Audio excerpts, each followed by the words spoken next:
Bonsoir à tous et à toutes. Merci de nous avoir rejoints pour le temps d'une soirée. Ce soir, on vous propose une conférence débat sur le sujet de l'hydrologie régénérative que va vous présenter Olivier et qu'on remercie d'être présent ce soir. On vous propose cette conférence parce qu'au syndicat des Hautes-Vallées Sévenol, donc moi je m'appelle Apolline, je suis chargée de mission agriculture au syndicat, et on s'intéresse au sujet de l'adaptation au changement climatique, notamment pour l'agriculture, mais pas que, plus largement l'adaptation du territoire. Et du coup, l'hydrologie régénérative, c'est une voie d'adaptation qui nous paraît intéressante parce que, vous allez le voir avec Olivier, mais ça pose un peu la question de comment on aménage le paysage. Et c'est ce genre de questions et ce genre d'expérimentation qu'on propose au syndicat dans le cadre de nos missions et de nos projets, notamment un projet qui est en cours de construction qui s'appelle Kamba Sénazière et dont certains d'entre vous ont sans doute entendu parler, où l'idée du projet, c'est à l'échelle de sites expérimentaux avec des collectifs d'usagers volontaires pour former une forme de gouvernance collective, expérimenter des démarches d'adaptation au changement climatique qui prennent en compte différents enjeux, notamment l'eau et les sols, mais aussi la production agricole, les forêts, le risque incendie, la biodiversité, et voilà, c'est des sujets dont on pourra parler à la fin. Vous pouvez m'attraper si vous voulez avoir plus d'informations. Et comme c'est en cours de construction, si vous voulez intégrer le projet, c'est le moment aussi. Et je ne vais pas être plus longue que ça. Oui, ah oui. Et pour information, la conférence est enregistrée. L'idée, c'est de pouvoir la diffuser après sur notre chaîne YouTube. Il n'y a que le son. Voilà, c'est juste, si jamais vous avez un souci avec ça, dites-le. Et si ça ne vous pose pas de problème, on peut y aller.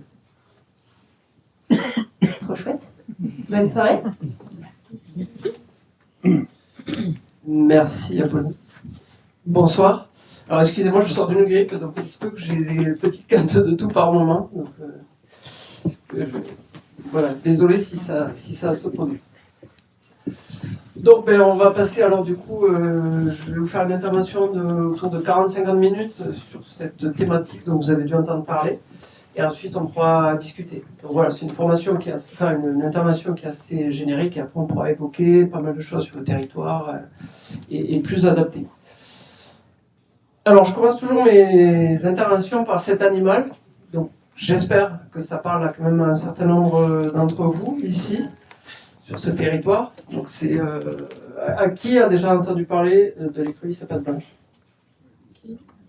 Parce qu'il y a des fois des salles où il y a une personne, deux personnes. Et là, waouh. Et les étudiants, souvent chez les jeunes, des fois c'est 0 personne. Donc c'est un des meilleurs bioindicateurs des milieux. L'écrevisse à pattes blanches, elle est présente elle était présente partout avant sur les territoires. Donc c'est un animal qui a besoin d'une eau de qualité, fraîche, oxygénée, donc moins de 21 degrés, donc permanente. Et en fait, ah oui, merci. Ouais, top. Donc, il y a une centaine d'années, on va dire, elle était présente quasiment partout sur les territoires. Et puis, elle a disparu. Là, elle est présente sur quelques têtes de bassins versants, essentiellement dans les vallées sévenol ici. Très rarement en plaine, mais à quelques rares endroits. Et donc, elle a disparu, justement, par à la fois les pactes... il y a les espèces envahissantes, les écrevisses... américaine, Louisiane, Californie, et d'autres qui sont plus invasives, qui apportent des maladies. Il y a les pollutions industrielles, les stations d'épuration et autres, et les assainissements individuels aussi. Et surtout, c'est les pratiques agricoles qui spatialement ont impacté les milieux, à la fois sur le plan chimique et physique, et qui ont impacté la capacité des sols à retenir l'eau, notamment, c'est-à-dire à jouer ce rôle d'éponge. Et donc, moi, sur la petite ferme sur laquelle j'ai grandi, il y en avait, en fait, et du coup, c'était assez enchanteur. Et quand j'avais 8 ans, on a quitté la ferme. Et en l'espace de 2 ans, après avoir quitté la ferme, elles ont disparu, en lien direct avec le changement des pratiques agricoles. Et en fait, c'est ça qui m'a poussé, du coup, à me questionner après toute mon adolescence. Partout on allait à mes parents sur pourquoi est-ce qu'il y a des écrevisses, pourquoi est-ce que... voilà, je m'interrogeais là-dessus, ça m'a amené à faire des études en géologie, hydrologie, hydrogéologie, agronomie, jusqu'à un doctorat en sciences de l'eau assez pluridisciplinaire, où là j'ai pris le côté vraiment très global, de dire ben voilà, il faut une approche globale sur le territoire pour pluridisciplinaire pour comprendre les enjeux autour de l'eau et avec la notion d'importance de bien gérer les milieux pour retenir l'eau, enfin, voilà, qu'il n'y ait pas de polluants, etc. Voilà, et du coup, pour finir sur mon parcours, après, voilà, j'ai travaillé à l'Institut technique dans la recherche et aujourd'hui, ben, voilà, j'interviens en France et à l'étranger comme consultant.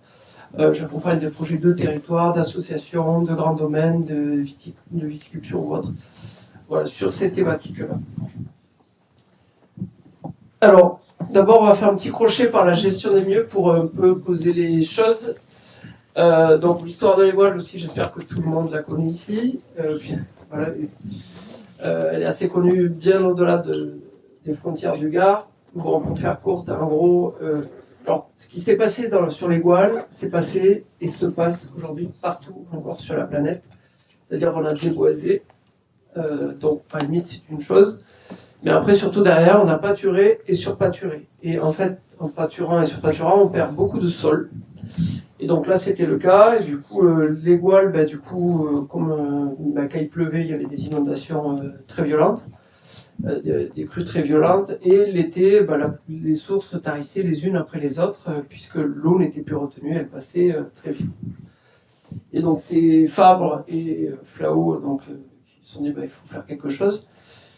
Et voilà, on avait du coup énormément d'érosion, voilà, tous les sols partaient, et voilà, ça, je commence toujours par cet exemple qui est très inspirant parce qu'on a pu réinverser quand même le cours des choses. Aujourd'hui, l'Égoile, c'est quand même une des plus belles forêts françaises, c'est un joyau, c'est un château d'eau. Voilà, on a montré qu'on peut inverser le cours des choses. Donc voilà, je commence par cette touche d'optimisme parce qu'après, voilà, je vais un peu vous assommer peut-être avec certaines données. Et donc voilà, et du coup, voilà. Alors je vous présente ces photos, voilà, ce que c'est devenu aujourd'hui le même lieu. Alors c'est des résineux, c'est pas la panacée, mais voilà, on est arrivé à revégétaliser. Et aujourd'hui, l'Égoile, voilà, l'eau, elle est quand même, globalement, on a bien retapé les milieux, même s'il y a encore beaucoup de zones qui sont dégradées par ce passé. Alors, je me suis amusé à regarder ici, juste sur les 80 dernières années, là, juste, voilà, ici, alors, on est, donc on est là. Et je vais vous faire l'aller-retour juste entre aujourd'hui, enfin 2024 et voilà, il y a du coup 1943, vous voyez, le changement de végétation un peu partout, tout ça là, si là où je laisse la souris. Voilà, donc juste pour donner déjà un ordre d'idée comment ça évolue. En fait, voilà, on a déboisé depuis l'époque gallo-romaine, donc on est descendu très bas jusqu'au fin du 19e siècle, et ensuite c'est derrière que sont arrivés le pâturage sur pâturage, et on a perdu des sols un peu partout. Et donc ça se poursuit partout dans le monde. Alors je travaille beaucoup dans le sud marocain. Donc voilà, on voit l'érosion en cours. Là, voilà, ces zones, j'y reviendrai un peu plus tard sur des exemples d'aménagement. Ces zones-là, il y a 100 ans, il y avait des forêts. C'est dans l'Anti-Atlas. Donc il y avait des forêts, il y avait du sol, il y avait de l'élevage. Et du coup, les forêts ont été coupées. Donc ça a été pâturé, surpâturé, et c'est toujours surpâturé. Et vous voyez, tout le sol s'en va, en fait, les montagnes saignent, donc perdent tout leur sol. Voilà, aujourd'hui, voilà le type de milieu où il n'y a plus de sol. Tout est parti. Tout est parti. Donc, quand il pleut là-dessus, forcément, tout ruisselle. On continue à le maltraiter avec ce type de pratique.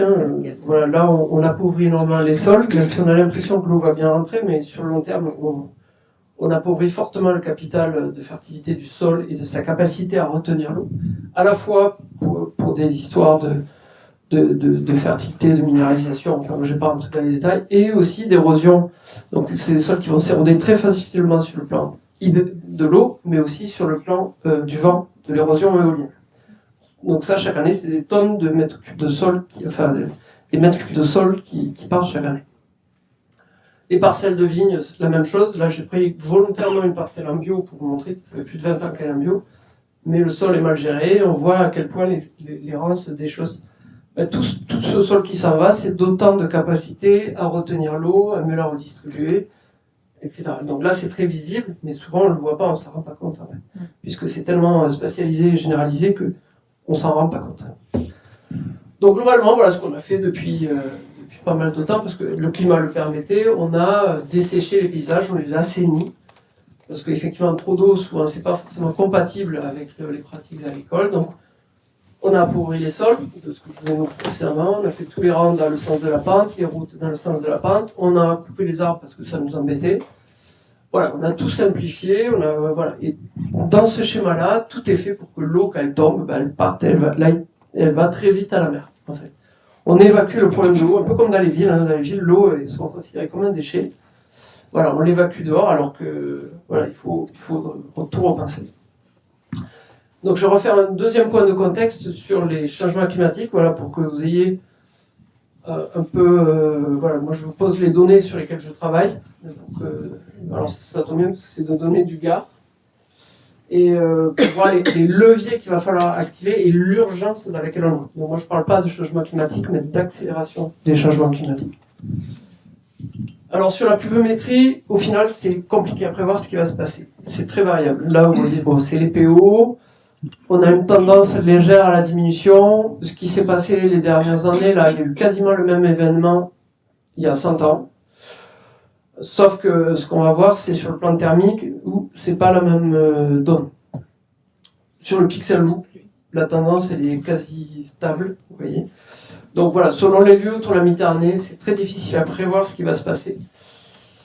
Sur la pluie, le seule certitude, c'est qu'on aura toujours une importante variabilité qui est caractéristique du contexte méditerranéen, avec des années toujours très faiblement pluvieuses. On pourra avoir ici des années à 300 mm comme des années à 1600, 1700. Voilà, avec des fois sur 2-3 événements. Et par contre, la seule certitude quasiment, c'est aussi qu'on aura une augmentation de la part de pluie intense, d'événements un peu plus orageux. Voilà.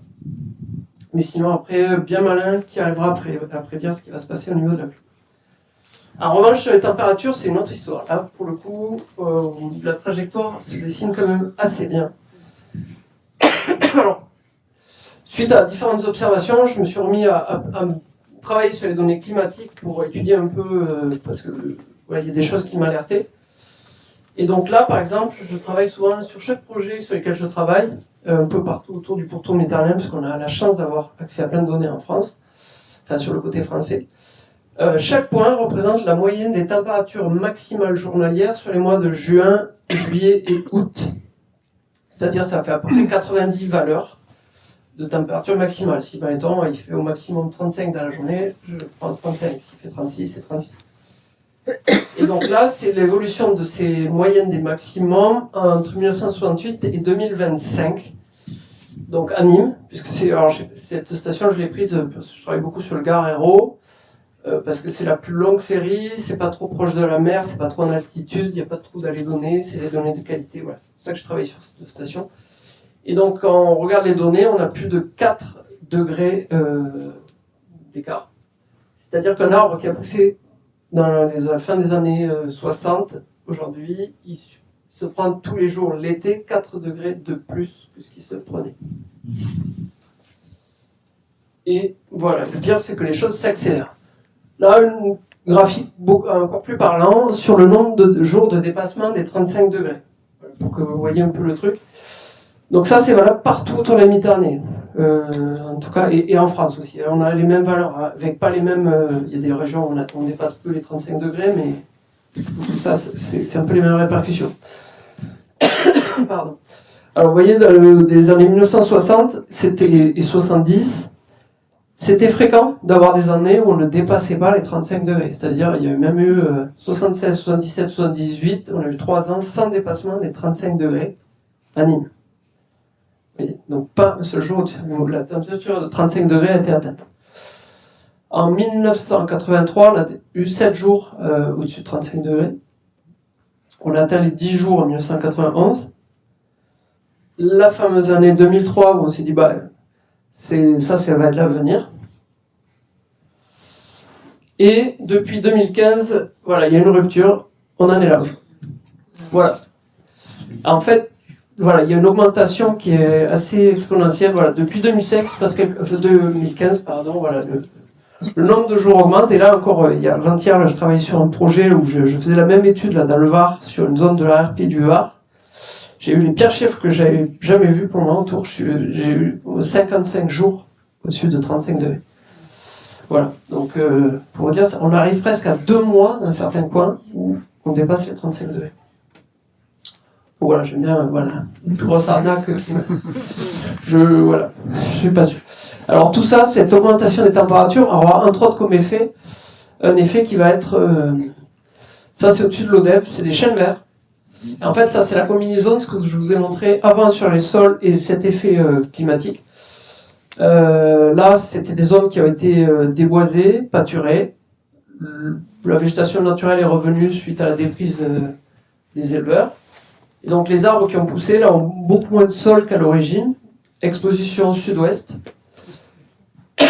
Pardon. Et du coup, là, avec la chaleur, il se passe un processus qu'on appelle le phénomène de cavitation.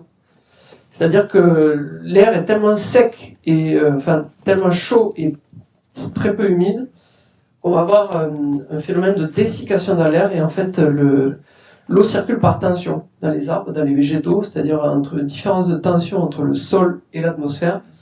Et quand il y a cet air extrêmement sec dans l'atmosphère, il y a des bulles d'air qui vont passer dans la sève et on a ce phénomène de cavitation qui va être de plus en plus courant. C'est ce qui est arrivé en 2019 sur plein de parcelles de vignes quand on atteint les 46 degrés. Là. Voilà, donc c'est la bolie gazeuse des végétaux. Et ça, il va falloir... voilà, c'est ce qui nous pend au nez dans beaucoup de zones. Voilà ce que ça fait sur des chênes verts. Donc j'ai pris cet exemple parce que le chêne vert est censé quand même assez bien tenir. Donc voilà, les conséquences de l'augmentation des températures ont deux causes. Donc, je n'ai pas évoqué celle-là, mais augmentation de l'évapotranspiration. On va avoir une baisse de la recharge des nappes qui va être très conséquente. Moins de recharge des aquifères sur une amplitude très variable. Mais en tout cas, par exemple sur le fleuve, sur la rivière Ardèche, pardon, je crois qu'en 60 ans, c'est 30% de recharge en moins de l'Ardèche. C'est de l'eau qui part par évapotranspiration. Une augmentation aussi des déficits hydriques des sols, c'est-à-dire que les sols, l'eau, il y aura moins d'eau dans les sols puisqu'elle va plus vite partir par évapotranspiration. Et donc, enfin, une augmentation de ce qu'on appelle le déficit de pression de vapeur saturante de l'air, ce facteur qui est l'état séchant de l'air. Voilà, c'était un peu pour poser le contexte. Et donc là-dedans, quelle gestion des paysages? Alors, je prends souvent cet exemple-là, toujours Maroc, voilà, j'ai coloré la zone, là, qui est une grande zone où il y avait du sol, où il y avait du végétal. Donc, sur la pluie, si mettons ici, sur Alès, la pluviométrie moyenne doit être, je sais pas, 650 mm, quelque chose comme ça, à peu près. 800 mm. Donc, 800 mm sur une année, ça fait 8000 m3 d'eau à l'hectare, c'est-à-dire 100 mètres par 100 mètres. C'est pas grave, 100 mètres par 100 mètres. 8000 m3 d'eau. Je calcule le volume de la pièce, il fait 200 m3 à peu près. Donc, ça fait 40 fois le volume de cette pièce qui tombe chaque année par hectare ici. Donc, soit on est mauvais, on laisse filer cette eau, on la regarde passer, soit on met tout en œuvre pour la retenir, la redistribuer, qu'elle s'infiltre, qu'elle soit optimisée dans les cycles. En fait, voilà, la question elle est simple. C'est un choix. Aujourd'hui, on est plutôt dans ce choix-là, dans le premier. Donc, voilà, je vais vous présenter, donc je vais vous donner pas mal de notions d'hydrologie, simples, mais pour que vous compreniez un peu comment les choses fonctionnent, et pour que, voilà, après vous ayez des clés en main pour par vous-même comprendre un petit peu comment il faut agir. Alors voilà, cette zone rocheuse, ça peut être assimilé à ce type de vigne, hein, qu'il y avait beaucoup, heureusement on en voit de moins en moins. Quand il pleut là-dessus, voilà, on a l'impression d'être sur un parking de supermarché. On peut jouer à la pétanque sur cette parcelle-là. Quand il pleut, il n'y a aucune disponibilité pour les végétaux. Là, si vous voulez mettre un couvert, semer un trèfle, un truc comme ça, voilà, les couverts végétaux, on n'en parlera plus. C'est très compliqué de faire pousser quelque chose déjà. Donc, tout ce qui tombe, la plupart ruisselle, il n'y a quasiment rien qui reste. Donc forcément, ça fait augmenter significativement les crues, ça engendre beaucoup d'érosion. C'est vraiment le signal, la réponse hydrologique est directe. On a peu d'infiltration dans les roches. donc une mauvaise recharge des nappes. Et bien évidemment, l'été, les sources tarissent et on a plus de soutien des cours d'eau en fait l'été. Comme il n'y a plus de sol quasiment en surface, il y a peu de végétation, on a très peu d'évaporation, quasiment pas de transpiration, et donc on va avoir c'est la surchauffe en fait, on va créer des microclimats très défavorables. En fait, le meilleur moyen de retenir l'eau, de climatiser entre guillemets les paysages, c'est d'avoir de l'humidité en surface, dans les sols et dans la végétation. En fait, c'est le passage de l'eau liquide contenue dans le sol, dans la végétation, quand elle va passer de l'état liquide à l'état vapeur dans l'atmosphère, ça va absorber les calories atmosphériques et ça permet de faire baisser la température de l'air et des milieux. Comme le frigo de désert. Pardon ? Comme les frigos de désert, quoi. Ouais. Voilà, le but c'est, comme ce que faisaient les anciens, on prend un torchon, le mouille, on enroule ça autour de la viande, la viande elle perd 10 degrés. Voilà, c'est un principe tout simple, mais la nature fonctionne comme ça. Et une fois qu'il n'y a plus d'humidité, c'est la surchauffe. Sauf que la surchauffe, elle entraîne plein de conséquences, et après c'est un cercle vicieux. C'est la désertification. Donc à l'inverse, milieu équilibré, donc là c'est une photo prise sur le massif de l'Égual. Et là c'est une parcelle de vigne dans le Gard. Donc au monastère de Solan, c'est ceux qui connaissent.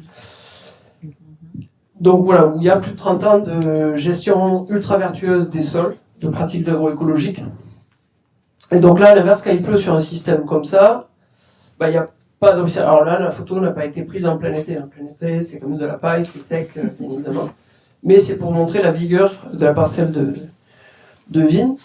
Donc quand il pleut là-dessus, sur ce type de sol, on a d'abord la disponibilité pour les végétaux, puisque c'est des années de bonnes pratiques en faveur de la création de sols vivants. Donc on a une grande souplesse pour faire pousser les couverts végétaux. On n'a quasiment pas de ruissellement, toute l'eau est bloquée, et du coup, ce qu'elle va faire, quand les sols sont saturés, on va avoir des écoulements de subsurface dans le sol, mais quasiment pas de ruissellement. Donc on a une atténuation mais vraiment significative des crues. Il n'y a pas de crues sur le site. Ça va optimiser l'infiltration dans les roches et on a une recharge des nappes. Excusez. Et donc cette eau dont on va maximiser l'infiltration, c'est la meilleure eau qu'on puisse stocker. La meilleure eau qu'on puisse stocker, c'est pas dans des bassines, c'est dans les aquifères, dans le sous-sol. C'est de l'eau qu'on va pouvoir stocker fraîche, en quantité, disponible, qui va être utile ensuite à l'aval pour l'irrigation, pour les loisirs, pour l'eau potable, voilà, pour plein de choses. Mais en tout cas, voilà, les meilleurs réservoirs, c'est sous terre. Et de très loin. Donc cette eau qui est retenue dans les roches, donc ça va permettre un soutien de l'étiage des cours d'eau. Donc c'est-à-dire l'été, puisqu'on a rechargé en gros ces réservoirs, ils se vident petit à petit. Les ruisseaux, ils auront de l'eau beaucoup plus longtemps que si l'eau n'a fait que passer l'hiver. Alors souvent, j'anticipe une question soit qu'on pose, oui, mais parce que les gens des plaines, soit ils disent, ouais, mais par exemple dans les Cévennes, s'ils retiennent toute l'eau là-haut, nous on n'aura plus d'eau en bas. Non, justement, c'est pour que l'eau soit redistribuée petit à petit en bas qu'il faut la retenir en haut. Le gardon soit moins sec. Et le gardon soit moins sec. Donc voilà, parce que souvent c'est la question qui vient. Donc, comme on a du sol, des couverts végétaux, on aura beaucoup plus d'évaporation du sol, beaucoup plus de transpiration, et on aura des microclimats beaucoup plus favorables, moins chauds et moins secs. Et en fait, ça, il va falloir beaucoup jouer là-dessus. L'idée de retenir l'eau dans le paysage va être aussi beaucoup pour ça. Vu les montées thermiques qu'on est en train de subir, et où ça va se poursuivre, la stratégie, c'est vraiment, il va falloir tout mettre en œuvre pour climatiser le paysage. Pas par des clims, mais par des végétaux et du sol. Pardon. Alors, qu'est-ce qu'il y a derrière l'hydrologie régénérative ou, on appelle aussi ça l'hydro-agroécologie. Alors, sur cette photo, un petit peu tout est dit. Donc là, c'est toujours pareil, sud du Maroc, une zone de pâture, là c'est vraiment là où les moutons pâturent. Et cette zone-là, où il y a eu certainement un éleveur qui est passé pour limiter une zone une parcelle, une limite, avec une houe, il a dû passer. Et du coup, sur une courbe de niveau, l'eau, sur cette légère dépression, l'eau s'est concentrée. Et juste du fait que l'eau se concentre, on a 10 fois, 15 fois, même 20 fois plus de fourrage que juste à côté. Et si vous voulez, un petit peu tous les principes sont dit, voilà, sur cet exemple-là, ça présente un peu tous les principes. Et donc ça, dans ces zones arides et semi-arides, on en retrouve plein. Ça fait des motifs spatiaux où on voit, dès que l'eau s'est accumulée, pof, on a ces éléments paysagers où on voit qu'on a beaucoup plus de fourrage et où après les moutons, quand ils vont passer là, tac, tac, tac, direct, ils vont aller préférentiellement là. Alors la philosophie de cette discipline, c'est que la moindre goutte d'eau de pluie qui tombe à la surface du sol, via la traversée d'écosystèmes censés être complexes, je rajoute bien cette phrase en position à bassine, parce qu'on pourrait dire, ouais, on va stocker dans des bassines, dans des lacs, elle va rester longtemps. Non, il faut qu'elle soit prise dans les écosystèmes. Donc dans la traversée d'écosystèmes censés être complexes, doit mettre le plus de temps possible pour rejoindre la mer ou l'océan. L'idée, c'est de freiner, retenir, répartir, infiltrer l'eau. Alors souvent en agriculture, c'est vrai que l'agriculture, souvent il ne faut pas avoir trop d'eau, soit en viticulture, en arbo, en maraîchage ou autre, donc souvent il faut assainir, il faut quand même drainer les parcelles. Et donc quand on doit drainer une parcelle, quand il y a cette nécessité-là, plutôt que d'envoyer l'eau, par exemple, dans un cours d'eau ou dans un fossé, on va dire, est-ce que je ne peux pas la renvoyer ailleurs, par exemple, pour quand même ralentir le temps de séjour. C'est par tous les moyens, que ce soit à l'échelle de la parcelle ou à l'échelle du paysage, qu'il va falloir retenir le mieux possible l'eau. Donc c'est l'interface de plein de disciplines. C'est un sujet qui est complexe. Aujourd'hui, on voit beaucoup de choses passer, hydrologie régénérative, key-line design et autres, avec souvent des approches qui sont très simplistes, notamment autour du key-line design, sur quelques notions de topographie qui sont très simples, mais qui ne prennent pas en compte la complexité des flux d'eau dans le paysage. En fait, les flux d'eau dans le paysage, c'est... en gros, il y a 4 facteurs qui vont jouer dessus. Il y a à la fois la topographie, donc c'est les facteurs sur lesquels s'intéresse partiellement le key-line design. La géologie, qui est l'autre facteur clé, tout aussi important, voire plus important que la topographie. La pédologie, c'est-à-dire les sols, comprendre comment les sols sont, comment ils réagissent, etc. Et le régime climatique. Et c'est la combinaison de ces 4 groupes de facteurs qui vont faire que l'eau va se distribuer d'une manière ou d'une autre dans le paysage. Et pour dire, après 20 ans d'expérience, souvent, je n'ai pas toujours toutes les réponses pour comprendre comment il faut aménager, comment il faut gérer, est-ce que cet aménagement va avoir tel ou tel impact. Des fois, c'est très complexe. C'est un sujet qui est très compliqué. Et donc, tout ça pour dire de faire attention à pas partir sur des fois des approches très simplistes qui sont pas bonnes souvent. Voilà. C'était une petite aparté. En tout cas, avec cette philosophie-là, de cette expression, en tout cas, qui est très chouette parce qu'il fédère, qui crée, qui a permis de populariser tout ce sujet sur lequel on n'était pas nombreux à travailler. Ça permet, du coup, de résoudre plein d'objectifs. Donc, ça va être une meilleure gestion hydrique des cultures. Ça peut être de régénérer les sols. Ça peut être, alors, sans limite, de faciliter l'implantation de haies, d'augmenter la quantité de fourrage. Ça peut être de mieux recharger des aquifères pour renforcer les débits d'étiage de sources et de cours d'eau. Ça peut être de restaurer une zone humide. Voilà, ça peut répondre à plusieurs objectifs à la fois.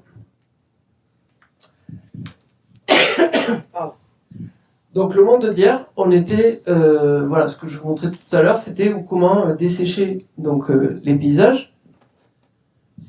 Et demain, il va falloir mieux gérer les excès et les manques d'eau. Donc, c'est-à-dire tout mettre en œuvre pour créer ce système dans l'éponge. Alors là, il y a 3 axes. Moi, dans la gestion, il y a l'approche qu'on verra. Il y a l'approche d'hydrologie régénérative pure au sens strict, vraiment retenir l'eau. Mais en amont, en amont. Moi, je classe la gestion de l'eau à l'échelle du bassin versant, à l'échelle du paysage, en 3 axes. Donc un premier axe, ça va être une réflexion sur des choix qui vont concerner les futures plantations, à la fois leur position, le type de culture, etc. Deuxième choix, une approche agroécologique, du coup assez engagée. Et enfin, des aménagements hydro-agroécologiques. Donc voilà, je détaille rapidement les deux premières et je m'étendrai un peu plus sur les aménagements. Donc, la priorité d'abord, donc c'est quand on réaménage le paysage, c'est de repenser ce qu'on va y mettre.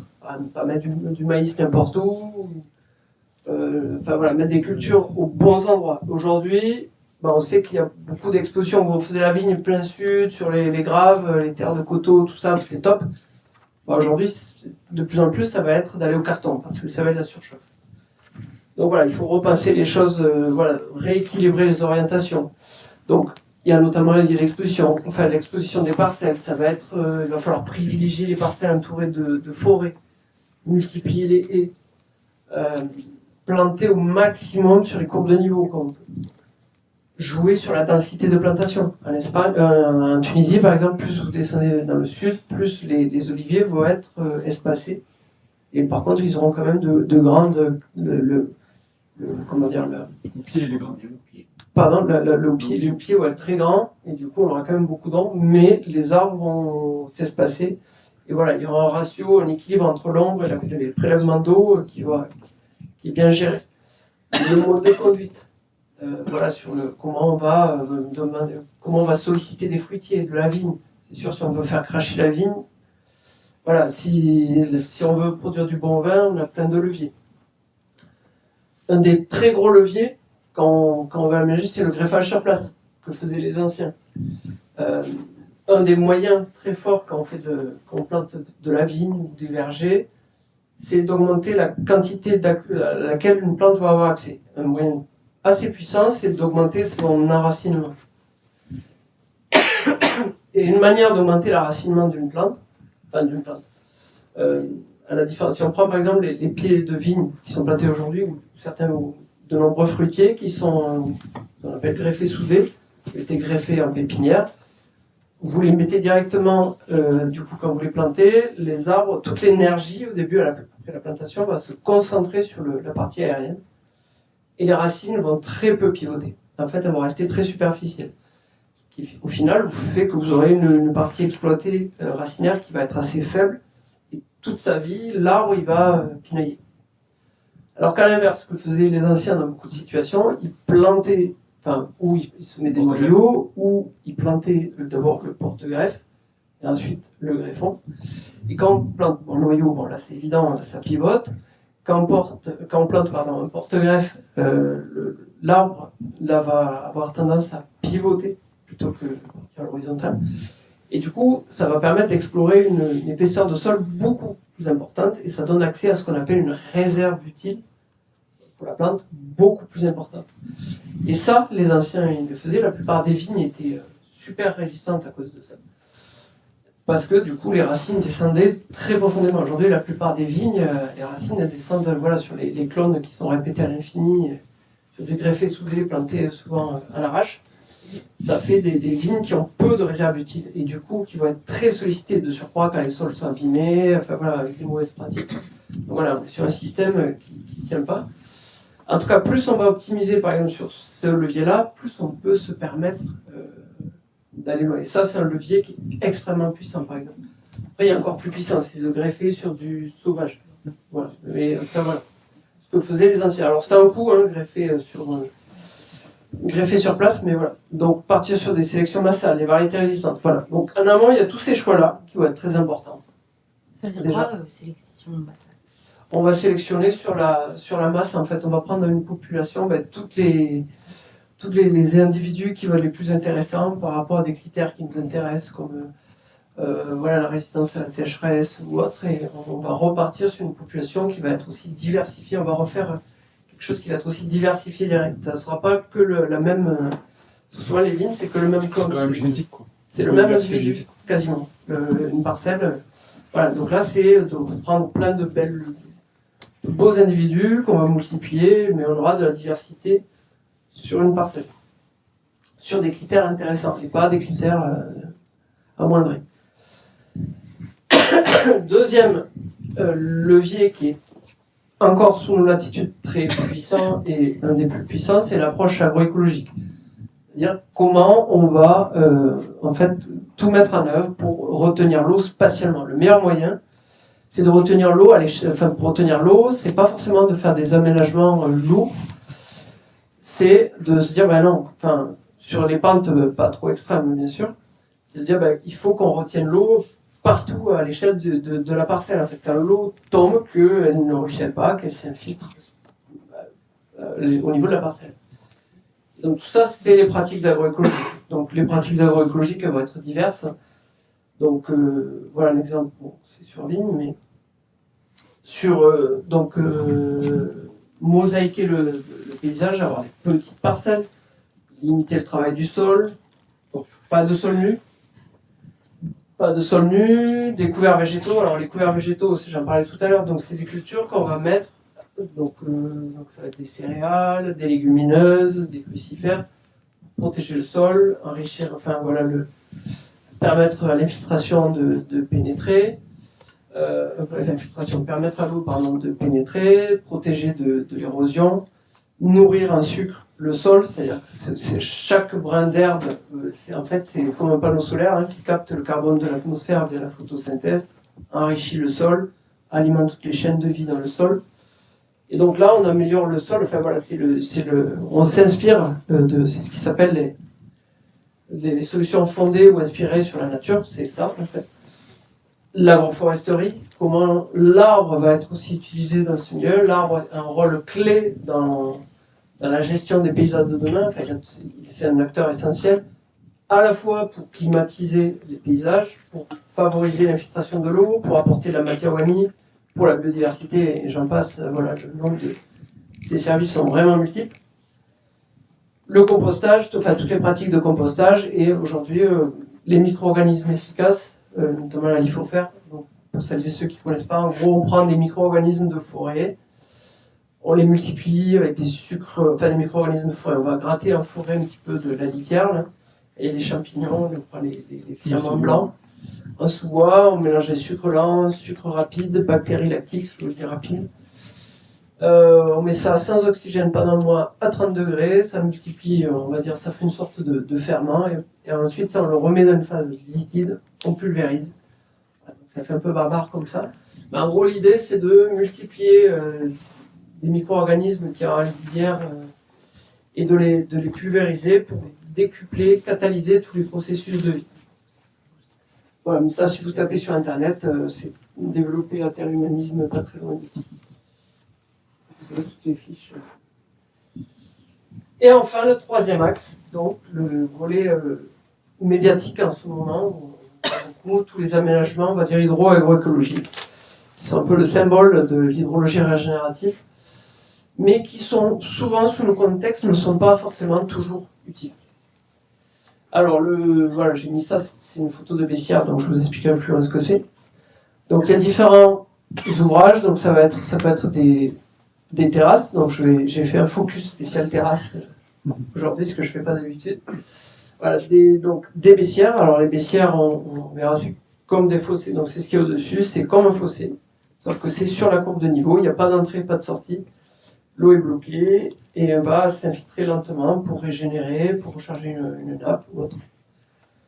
Tout le travail incline, où on va travailler sur une courbe de niveau en profondeur, pour favoriser l'infiltration de l'eau et la redistribution de l'eau. Des fossés redirectionnels, donc vous verrez plus loin, des bassins d'infiltration et de ralentissement, ou la réadaptation de fossés existants. Voilà. Il y a un certain nombre d'outils qu'on peut utiliser dans le paysage. Voilà, mais l'idée de ces aménagements, c'est de compenser, d'accélérer la rétention de l'eau dans le paysage, par tous les moyens.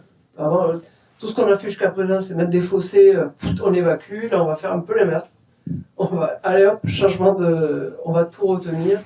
Voilà. Sauf que il faut dimensionner. Alors, pardon ? Il faut dimensionner.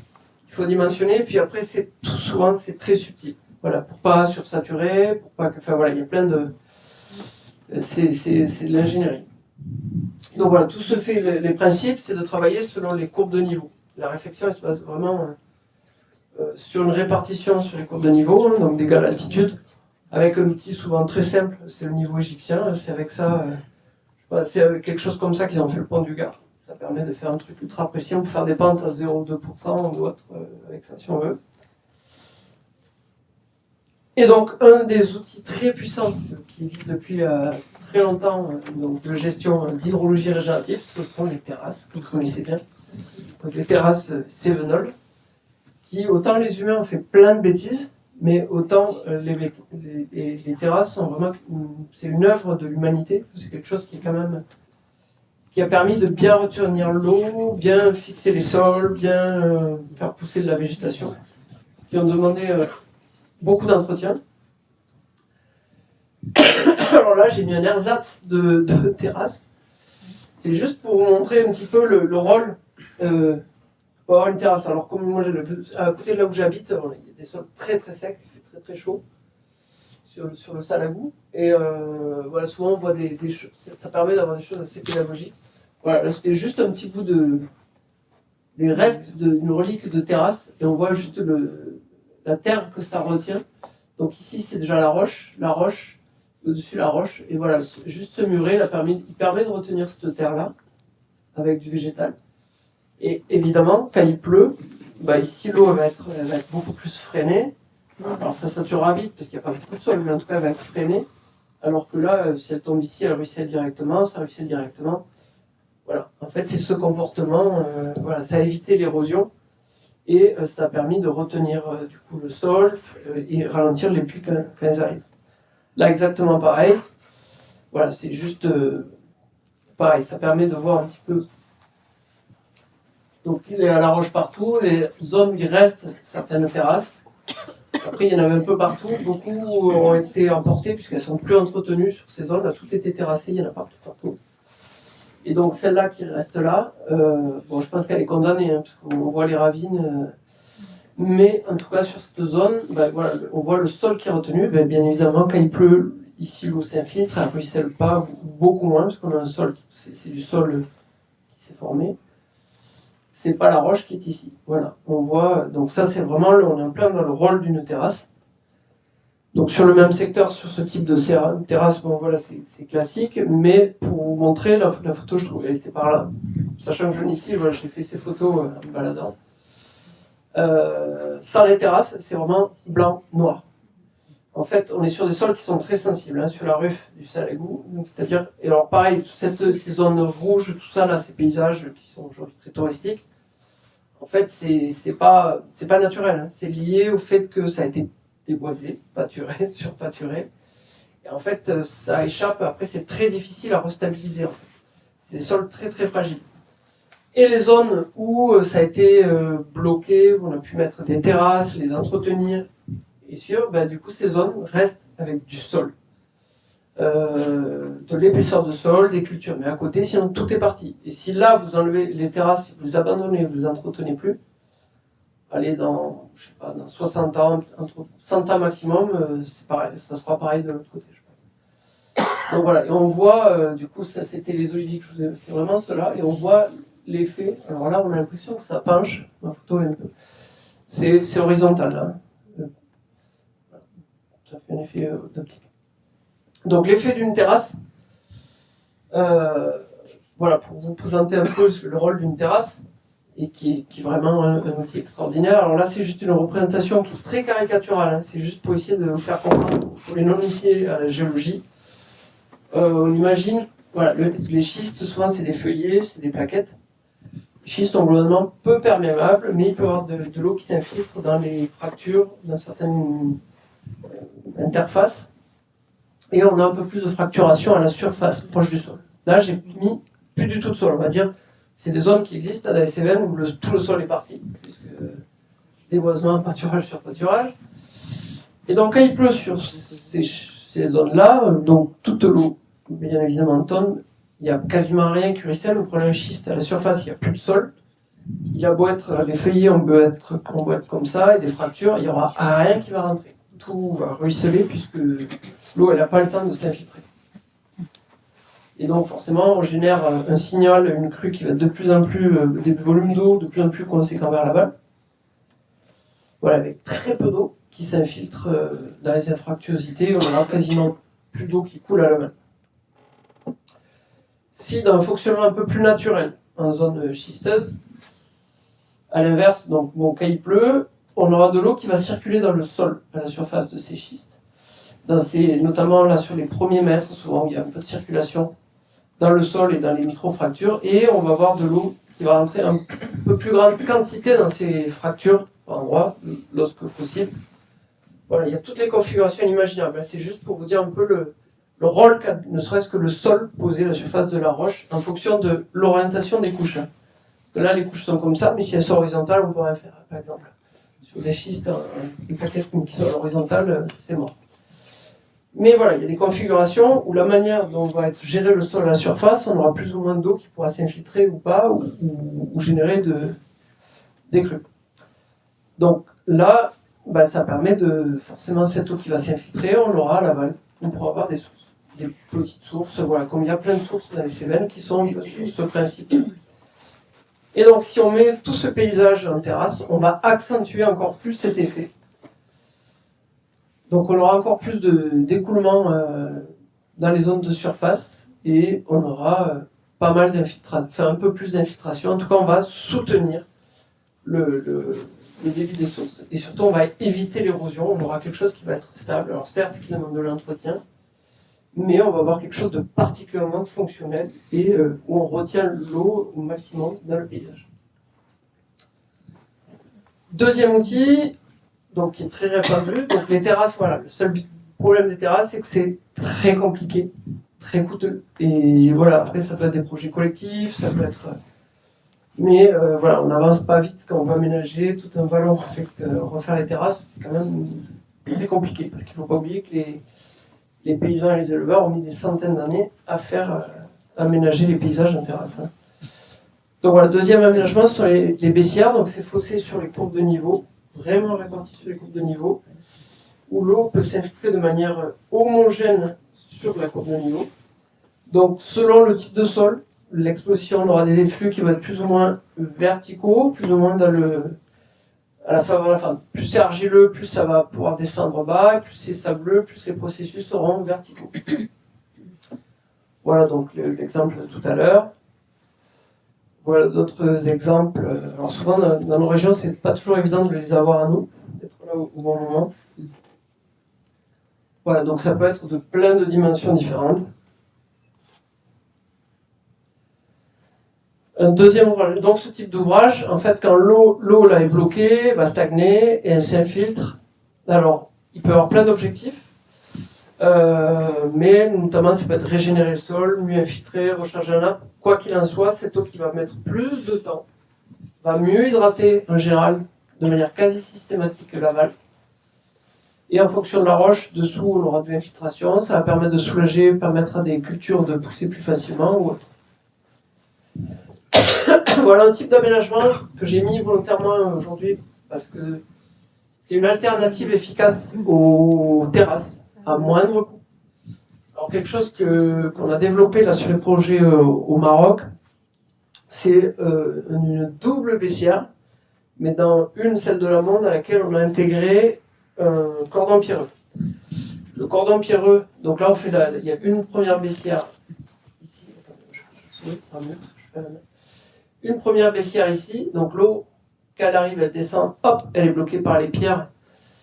Donc les sédiments se déposent ici, il y a quand même de l'eau qui s'infiltre, et l'eau qui arrive là, il y a beaucoup moins de sédiments, donc cette baissière peut aussi fonctionner. Et donc petit à petit, on va avoir une terrasse qui va se former avec le muret de pierre, là, et qui a été mis à l'arrache. Hein. L'idée, c'est pas de faire un truc comme une terrasse super soignée. C'était le principe des tankas à l'époque, dans les Cévennes. Ouais. Mais là, c'était un mur qui était construit carrément, mais c'était le même principe.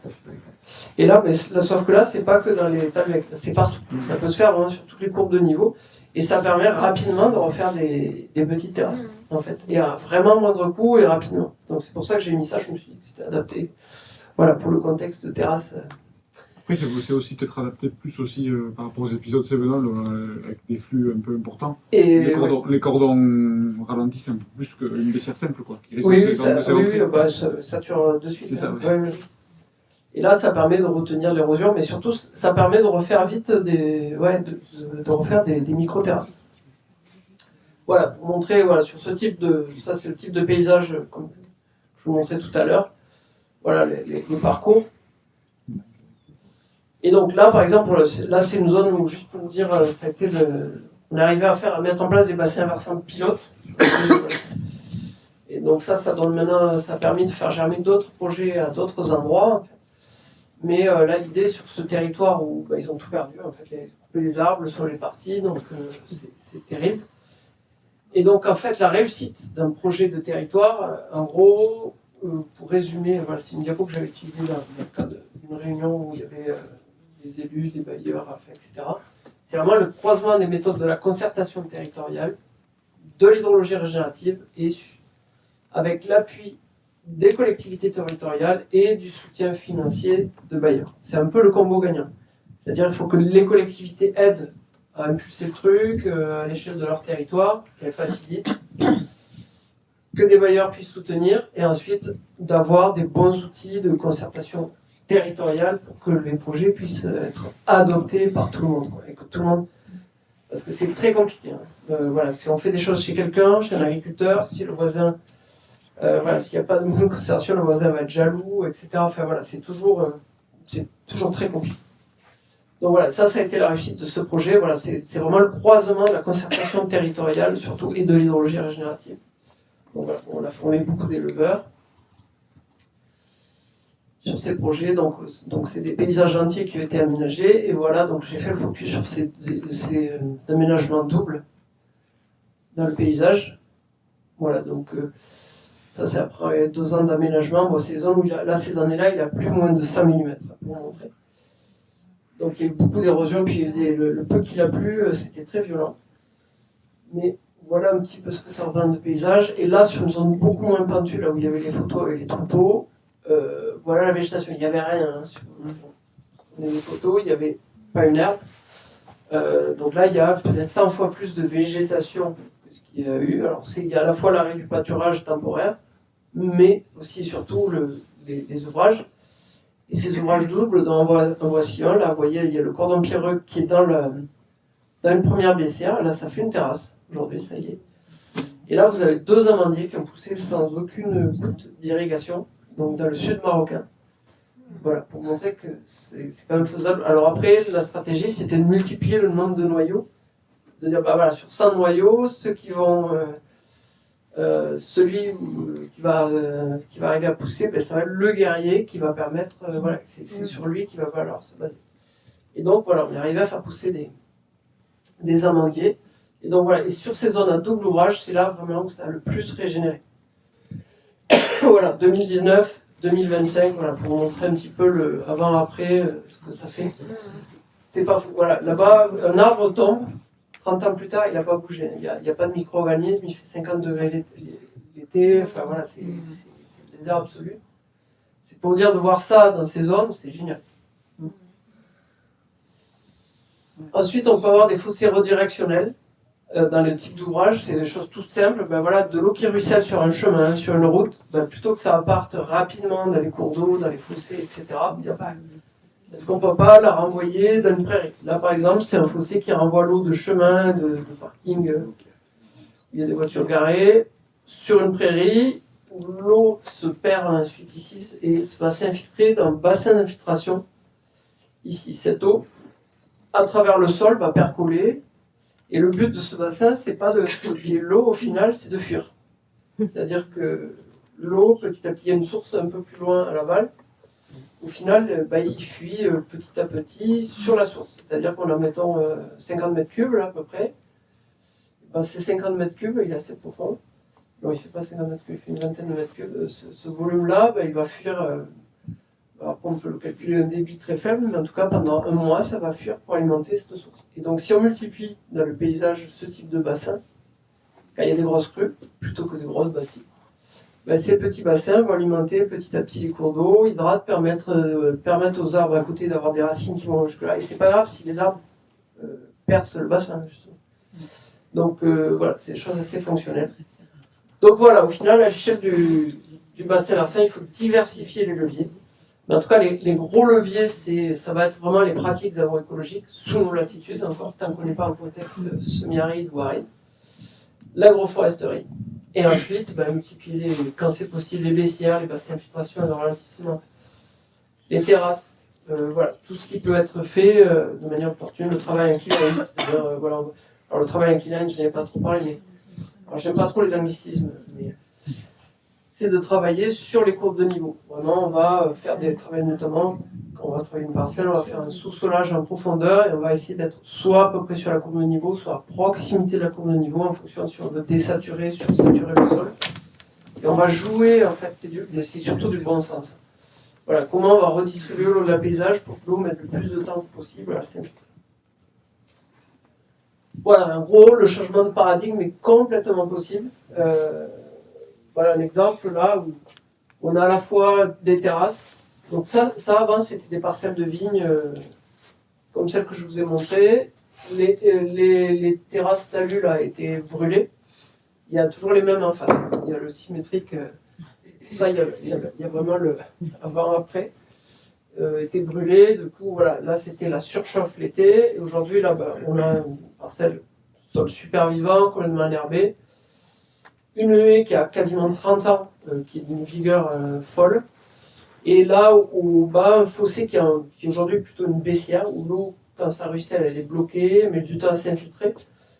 Voilà, le combo de tout ça, terrasse, parcelle étroite, baissière et sol vivant, fait qu'on a un milieu qui va être super dynamique, en fait, qui est vivant, qui n'est pas mort et qui est climatisé, en fait, l'été. Et à l'époque, on nous apprenait le contraire. Quand j'étais au collège, il fallait des grandes parcelles, supprimer les haies, du rendement, et on revient au bon sens. Et on revient au bon sens, voilà. Et voilà, et du coup, espérons qu'on reverra un jour des écrevisses à page blanche partout. Merci.